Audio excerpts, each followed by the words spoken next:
Out of Line is a nice little puzzle platformer that looks great, plays great, and won't take up too much of your day to play. It gives you the option to find a story if you really want one, and if you've got a spare afternoon, I recommend you check it out. Stick around to find out more.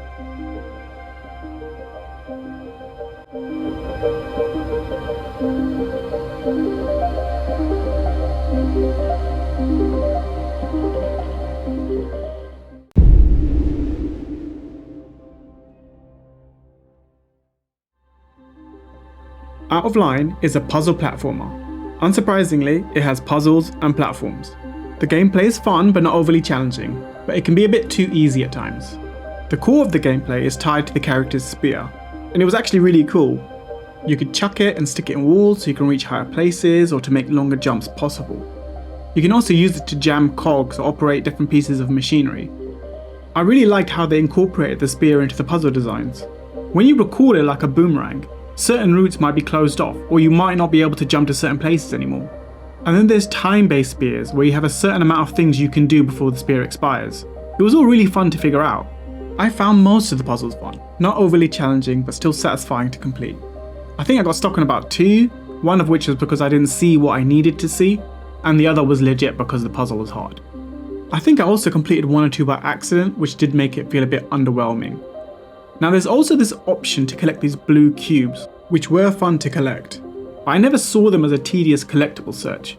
They were often obviously visible and I never felt pressured to collect them all.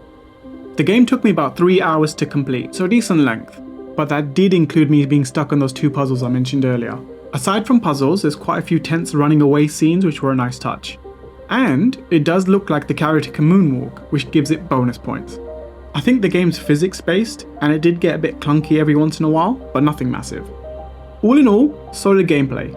Not my usual type of game, and I don't know how it really stacks up to the greats in the genre, but one of the devs said he had to take inspiration from the classics of this genre of game, like Limbo and Ori, Inside, and Braid. Out of that list, I've only ever played Braid, which is of course very unique and not exactly comparable, but I enjoyed Out of Line's gameplay, and I think you would too.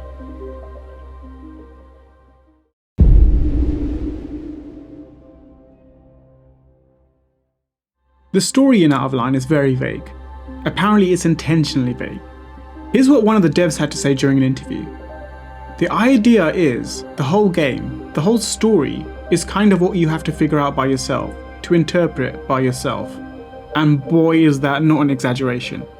In my opinion, the player is given too much freedom to figure out what's going on. This is a game with no dialogue whatsoever. Nothing in the story is immediately obvious. When I played the game, I honestly was none the wiser about what the story was. At the beginning, your character sees a nice looking tree and then robots come and tear the place up. That's pretty much all you have to go on. I mean, you do have the freedom to accept Out of Line as a game with essentially zero story, or a random story. But even with no story, the game can be touching at times. Friendship and loss are things we can all understand without context. But the lack of narrative direction is a shame, because there's a decent story here if you look for it. In making this video, and after doing a little research, more pieces of the puzzle seemed to click for me. I found another interview with another dev. Unfortunately for me it's not in English, so I'm going to have to go by the translation provided, and I have paraphrased it a bit. But the dev says, okay, the name Out of Line comes from the very idea of the game. The idea of a kid who wants to get out of the line, be it a physical line, or an assembly line of a factory, or even a line of thought. It comes from the idea of thinking outside of the box and to search for something else. And the game takes inspiration from that premise, of that journey of wanting to know more and leaving your own line to find other lines. That's interesting because not once during my time with the game did I ever get that impression. I imagine that, like myself, most people will only really see the surface level story of beating up the robots and saving the tree. But in light of this quote, and having the footage to look back through, I can say that I now get the interpretation. I now see Out of Line as a game about dreams, regret, and the oppression of the modern world. It was actually really interesting to go back to the footage to see how they represented this in the game. I just wished that I would have noticed during my time playing it. I would have appreciated it a whole lot more for it. I mean, it's not even that deep of a story. I don't know what they thought they were adding by hiding it so much. And sadly, Out of Line's artsy approach to storytelling is to its detriment. I think it ended up being a real missed opportunity.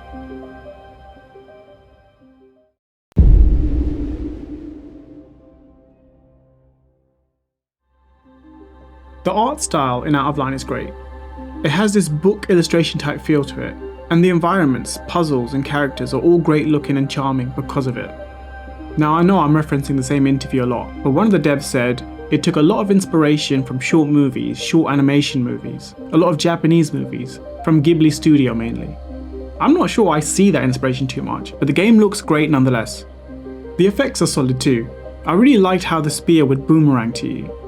The different chapters, if you can call them chapters, all have distinct feels, and the contrast between the dark oppressive scenes and characters with the happy and pleasant ones is clear, and it all looks great. I did have some stuttering issues when moving from side to side, which was a bit off-putting. I tried playing around with VSync, but that didn't solve the issue. It didn't ruin the experience, but I did notice quite a lot. But it wasn't so noticeable on the puzzles, as there's less side-scrolling involved.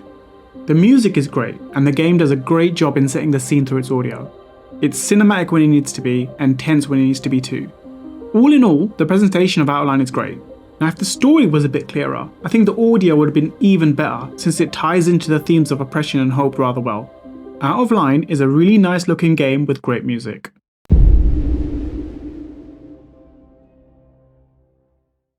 I liked but didn't love Out of Line. I felt that I appreciate the story more when making this review rather than when I was actually playing it. The gameplay is solid and enjoyable, though not overly challenging. I probably wouldn't play it again, but it was a decent 3-hour experience. You can get a CD key for less than £2, and I reckon it's worth it at that price, and it would be a real bargain if you're a fan of platformers. The presentation is great, and the music is too, but unfortunately the story is rather optional. It's as deep as you can be bothered to interpret it as. So in conclusion, Out of Line is not life-changing, but probably worth a try. And with that, I'm afraid it's time to say goodbye. I'd love to hear what you have to think about Out of Line, so please feel free to leave a comment in the comment section below. If you liked the video, please give it a like. If you didn't, by all means give it a thumbs down. If you'd like to watch more reviews like this, please consider subscribing to a Nomad in Gameland. Thank you for watching, and I'll see you next time.